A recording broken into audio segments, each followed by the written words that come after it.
This is Breakthroughs. I'm Erin Spain, Communications Director at Northwestern University Feinberg School of Medicine. Monitoring patients and frontline healthcare workers for symptoms of COVID-19 could get much easier with small, wireless sensors developed by scientists at Northwestern and the Shirley Ryan Ability Lab. Leading this effort is Northwestern's John A. Rogers, a professor of neurological surgery as well as in the McCormick School of Engineering. He's created a fleet of wireless wearable devices that have the potential to change the way physicians collect data and treat patients. He joins me to talk about one of those devices now being used in COVID-19 research. Thanks so much for taking the time to talk with me today, John. Yeah, thanks for having me. So you've been on the show in the past to discuss how your devices are being used in the NICU to monitor preemies and at the Ability Lab to monitor patients in stroke recovery. So give our listeners a quick refresher on the technology your team has created to monitor human health.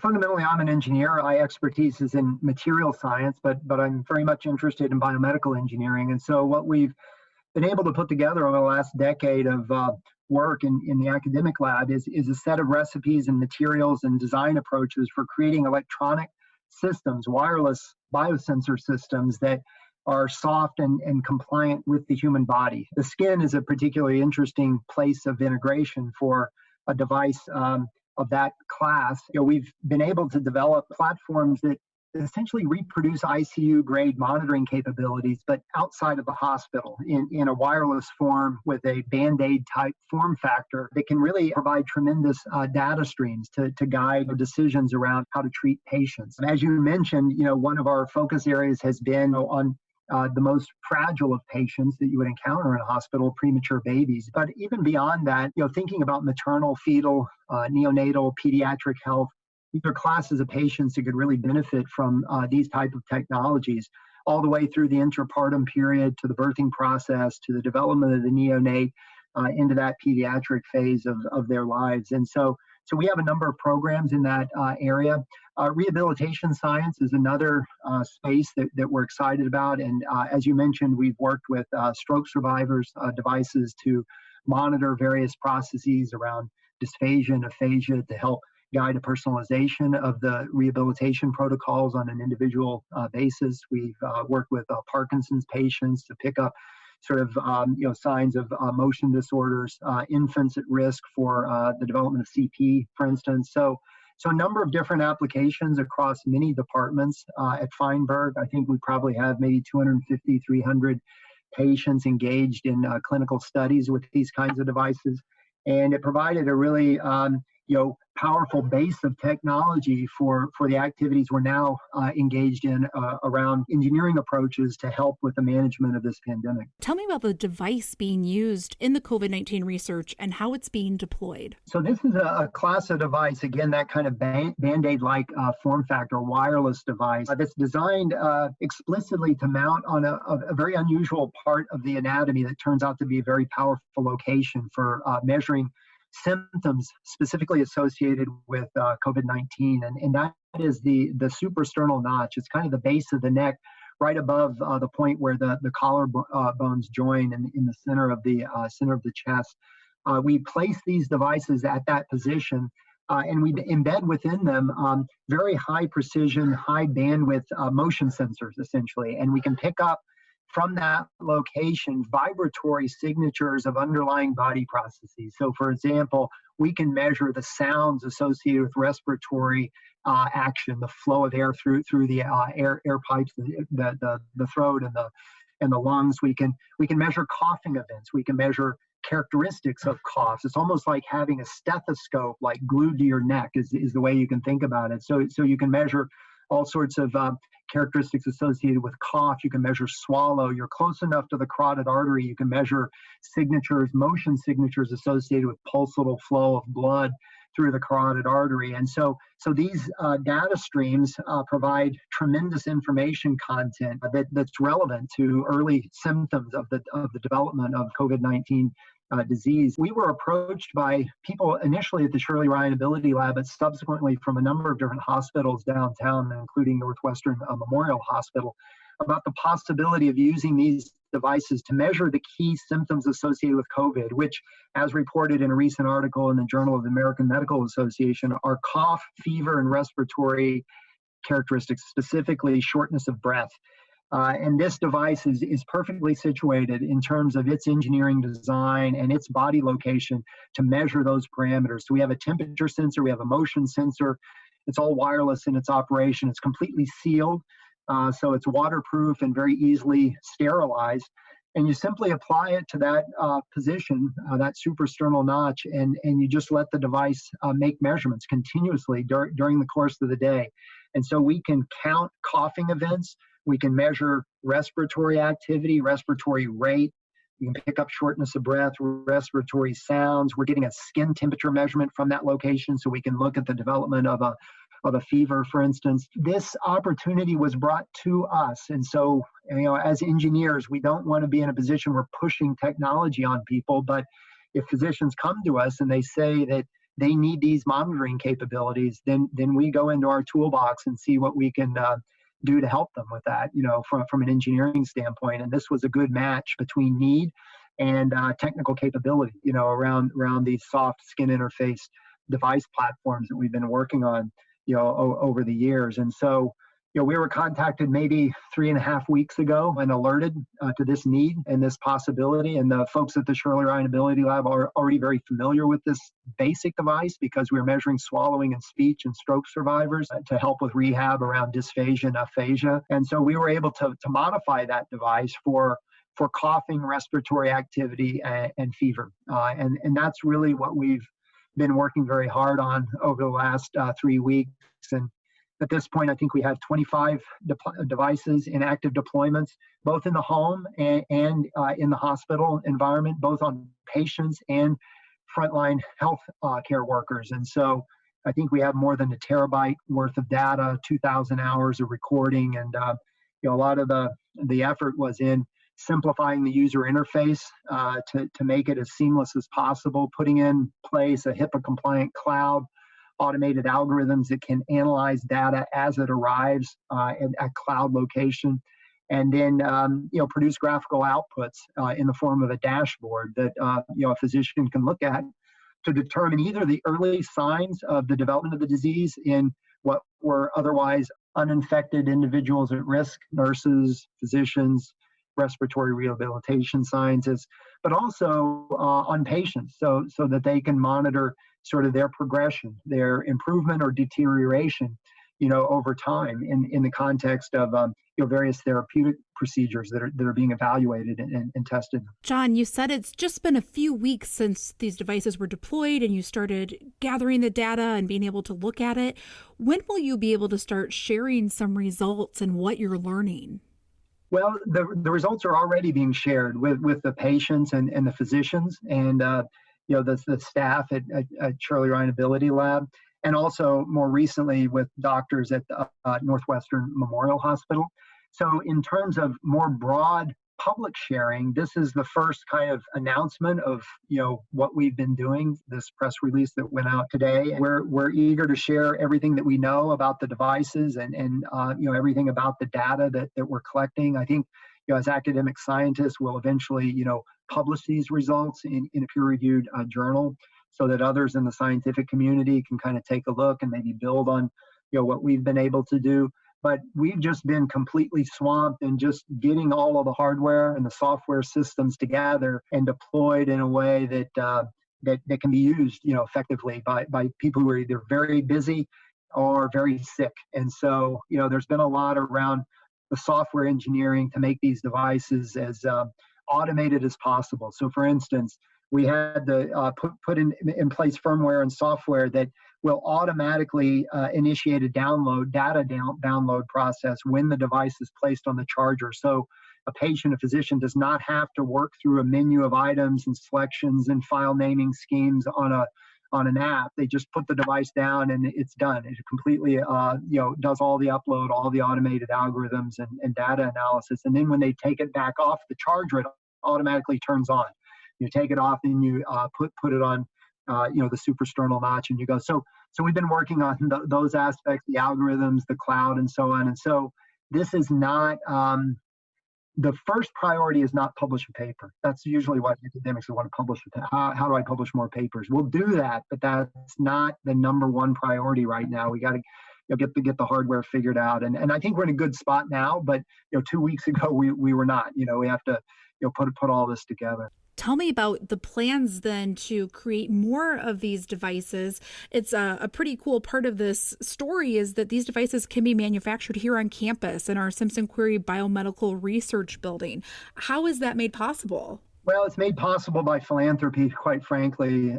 Kimberly and Lou, very much engaged and aware of what we're doing. And, I think they appreciated, even before the pandemic, the need for kind of rapid prototyping capabilities so that we can do quick engineering refinements and modifications according to patient and physician feedback around the various deployments that we have downtown. And so that was a real enabling, gift that they provided. And so we were putting that in place anyway, but now it takes on a whole new level of significance in a sense, because I think there's a tremendous awareness around the fact that a lot of our medical supplies have been outsourced. And quite frankly, most of our manufacturing partners, even here domestically, are shut down. So if we were kind of at the mercy of, partners, we might not be able to do anything. So we don't have the ability to mass manufacture, but I think at full tilt, we could probably do 100 devices a week, which is not too bad. I mean, it's statistically significant in terms of numbers of devices we can get out there and study. But it's really that internal capability. It's really, I think, the foresight of Kimberly Query and Lou Simpson that they kind of enabled this not only at the level of the building, but actually kind of the tooling that we were able to put in place. And I don't think anything like that exists in any other academic labs that I'm aware of. And what we're doing right now would be impossible without it. What is the equipment that you're using and what does that look like? How many individuals are working on this project? Yeah, so it's maybe 4 or 5 tools. These are tools that allow us to mold the soft silicone plastic that sort of encapsulate all of the electronics. It allows us to prototype the printed circuit board, so all of the wiring that interconnects the various chips that are needed to make these devices operate, and a tool that places those chips in programmed locations. So there are 4 or 5 tools. You put them together, and then you kind of have a workflow that takes you from the chips themselves. We're not making the chips, but we have to source those. But once you have the chips, then you can take it all the way to a completed system ready to deploy on human patients. So that's what it looks like. About 4 of my students and postdocs have been designated as essential personnel. So they have been granted lab access, and they're the ones who are assembling these devices and doing quality control on them before they kind of move out of our labs.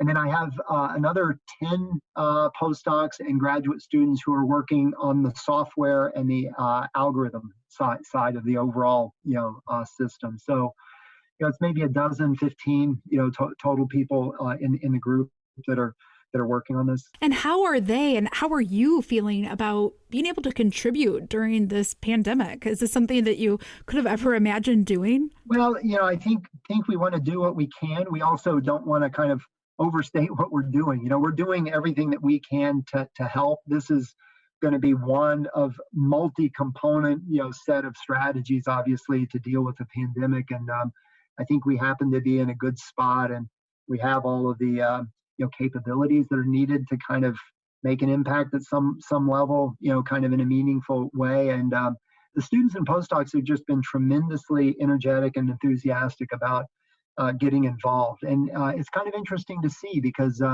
it's not about publishing a paper. Again, we want to do that, but that's not the primary motivation, for any of us, I think. Is the idea is maybe as engineers we can contribute. And I think we're responsive to inbound requests as opposed to, trying to push technology into applications where maybe it doesn't make the most sense. So we're very much reactive at this point to what the physicians are saying and telling us would be useful, and we're doing that. But I think what we're doing now is kind of just really touching the surface of what might be possible, because right now the dashboard just consists of a graph that shows coughing events during the course of the day and a cumulative cough count, It shows heart rate and heart rate variability, temperature, and sort of respiratory activity. But if you think about it, these devices are measuring much more than that. That's just the most basic analysis. So what we're doing specifically with Arun Charamayan's team is to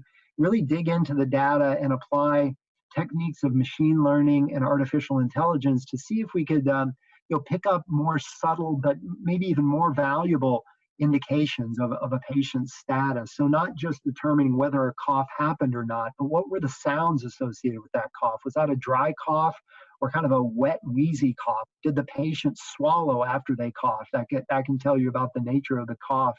Are the coughs coming in bursts, or are they spaced out during the day? Are they happening more at night or more during the day? And so, and then coupling, coughing and how does that affect respiration? And I mean, there's just tremendous information content that we'd like to mine out over time and tailor to the COVID disease itself, more specifically than just fever, cough, and respiration, but specific, features of those parameters that are tied to the COVID condition and also the progression of a patient, how they get better or deteriorate to provide even more information back to the physicians. Not only are people who we know have COVID-19 are wearing these, but these frontline workers, some of the healthcare workers who are taking care of the patients who may not have yet contracted COVID-19 are wearing them. So you're able to sort of learn from the patients what to expect or monitor for, and people, these healthcare workers. Is that right? Yeah, that's right. And the caveat there is that obviously if you are completely asymptomatic, we're not going to be able to provide any information in that context. So again, I just want to caution, it's not a silver bullet, but it's another arrow in the quiver, I guess, in a sense. The idea of using cough, respiratory sounds continuously monitored as a biomarker of disease, I don't think that's been examined in a meaningful way in the past. And I think the enablement here is the device itself, because it's not a microphone. I think if you ask people to wear a microphone that's going to record everything that you do during the day, you'd find that very few people would be willing to wear such a device. But this is measuring body vibrations and motions, not sounds. And in that sense, I think it's something that you could envision deploying at scale in a way that people could be compliant with, I guess, right, without those security and privacy concerns. So with this platform, you can begin to think about cough and respiratory sounds in a way that maybe would be impossible with a more traditional technology approach of using a microphone. And how long do you and the physicians you're working with envision seeing these folks wear the device? Is it for a couple of weeks? Is it until they're fully recovered? Well, I guess for the frontline health work, it could be all the time, right? Because you're trying to pick up early signs or early symptoms, I guess, of the development of a disease. And so that could happen at any point, right? So you would want to kind of be in a mode of continuously wearing the device. If you've already contracted the disease, then I think you'd want to wear it throughout the progression of recovery. There are instances where patients are released from the hospital, they go home, they get worse, and then, really bad things happen. So in that context, being able to remotely monitor a patient's condition without having to ask them how many, are you coughing more today than you were yesterday? You just look at the data. You can, pick up an early sign of a fever or shortness of breath or irregular respiration, and you can do that remotely. So the data goes up to a cloud, the physician can log in to the web and see that patient-specific data in a HIPAA-compliant way. And I think in that instance, it would probably be, the duration would be sort of aligned to the recovery process is the way you could think about it. Well, everything you just told us, it sounds like there's an awful lot of collaboration taking place, maybe unlike any other project you've embarked on so far at Northwestern. Just tell me what that's been like to be able to respond so quickly and work with both the Shirley Ryan Ability Lab and Northwestern Medicine to get this project rolling. Well, we collaborate a lot. We have a number of wonderful and productive engagements across Feinberg and the broader medical complex downtown. So I think this project is probably, not too much different in that sense. It's on a very accelerated time frame would be one difference. I mean, we do daily Zoom calls with, there's 20 people on the calls every single day at 4:00, and kind of tracking it at that way and at that level. And, everything we do is urgent. We try to push it forward as quickly as possible. This is kind of at another level. I would say that would be one thing. The other thing is that for this project, we've had to spend a lot more effort and time focused on kind of the user interface, the physician interface, and building software systems that minimize the burden on the healthcare workers and the patients, because the workers are too busy to futz around with the device. It's just not going to work. And the patients are exhausted. They don't have the patience or the ability to even do even the simplest tasks in terms of a graphical user interface. So I think there we've really had to focus in a lot more on extreme streamlining of the way that the devices are deployed and used. And we haven't had to do that in the past, but I would say overall it's going to be of broad benefit across all of our platforms, because this is the way it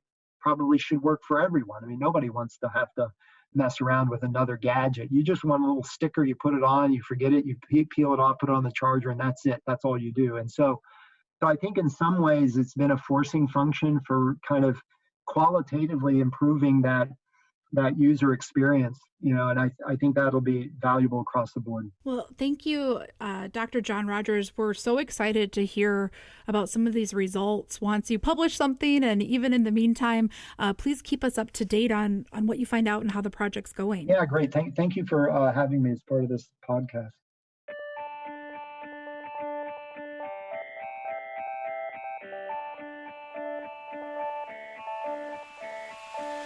Be sure to subscribe to the Breakthroughs podcast so you can stay up to date on the latest COVID-19 research from Feinberg faculty.